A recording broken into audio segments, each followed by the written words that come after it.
Another way you can use your video lights and your Stella 1000s in a low light situation, you can actually shoot product photography, or in this case during weddings, I like to shoot all the details with video lights and very small objects like the rings, as you can see in this photo. I get that light so close to my small little ring that I'm shooting. Even though the Stella 1000 is small, relative to the subject that I'm shooting, it's very large. Hence, it's going to give me very soft light because it's large in relation to the subject that I'm shooting. And to give it a little bit dimension and flair in this particular photo, what do? Again, I use my little string fairy lights, and I either put it in front of my camera or I can put it behind my subject also, and it can give a different dimension and aesthetic look to the photo using constant light. Here's another example of constant light, and I love doing it when there is some action in play. And so during the wedding, you're going to have the cake cutting, and sometimes you're going to have couples smashing that cake into each other's faces, and you never know what's going to happen. So what I typically do is I take my video light, I put it on a stand, I shine it through a diffused umbrella or softbox, and now I can get soft light anywhere I go. This is important when you're shooting a wedding and it's outdoors. A lot of times the photographers will use a flash during a wedding, and what they'll do to create soft light is they'll shine it up at the ceiling or some wall where it can bounce off the ceiling and come down and give you very soft light. But when you're outdoors, you have nothing to bounce that light off, so you have to use direct light. Using a flash with a very small light source is going to create hard light. And you're not going to get any shadows if you use on-camera flash. So with my soft light setup, look at that beautiful light on my subjects. Look at the shadows I can create on them, and look at how soft they are. So it's very easy, and you have to watch out though. Once you do this, people with their iPhones are going to get great shots too. But the thing is, you can have multiple photographers shooting at that same time. You can have your videographer getting great light, and you yourself can get great stills too if you're shooting photography. And you can see the next photo where they're cutting the cake, and I'm using the video light, and I'm definitely outdoors.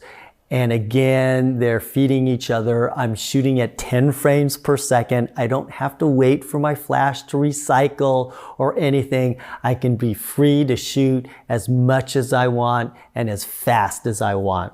Let's go to another example where I'm shooting outdoors and shooting a portrait. I wanted to show you my lighting setup.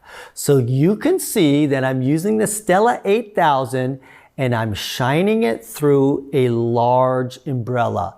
This umbrella is probably more than 33 inches. I believe it's about 40 inches.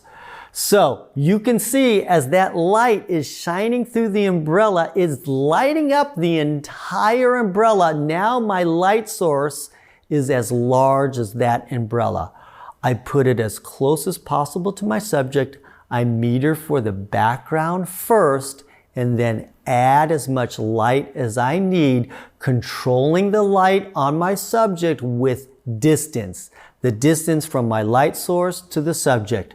Again, if it's too bright, I move the light back a little bit. If it's not bright enough, then I move the light closer to the subject. And you can see the final shot here, how beautiful it looks. I'm shooting at f1.8, 1/400th of a second at ISO 200. It's equivalent to shooting at f2.8. I'm going to do something a little bit different on this next shot where I'm going to use mixed lighting. Mixed lighting is when you use two types of lights. For my main light, I'm using a constant light through an umbrella. Now I want to add some color and some light behind my subject, because for low light photography, colored lights always look great. So what do? I take 2 small, inexpensive flashes and I put gels over them. 1 red and 1 blue, and I mix the light. I set that background first. Typically when I'm using flash with video light, I set my flash at a very, very, very low power. Usually 1/64th power works. So you're putting your flash at 1/64th power, then you're also adding a gel which cuts down another stop of light. So in reality, your flash in regards to strength is probably around 1/28th power or lower. And then that gives you that beautiful background. You set your exposure for your flash, and as long as it's low power, you can match your video light to your background. So I get that lined up. I fire a shot, a test shot, and I see if I get those beautiful colors in the background, the blue and the red. Then I move in my subject. She's dark at this point. Then I add video light to the exposure that I need, and the background is gonna give me some different color. So you can look at this last final shot of this and look how beautiful it is. I've got my light on my subject. You can see the soft transition of highlight and shadow, meaning I'm using a very big light source. And then I have my flash in the background with gels.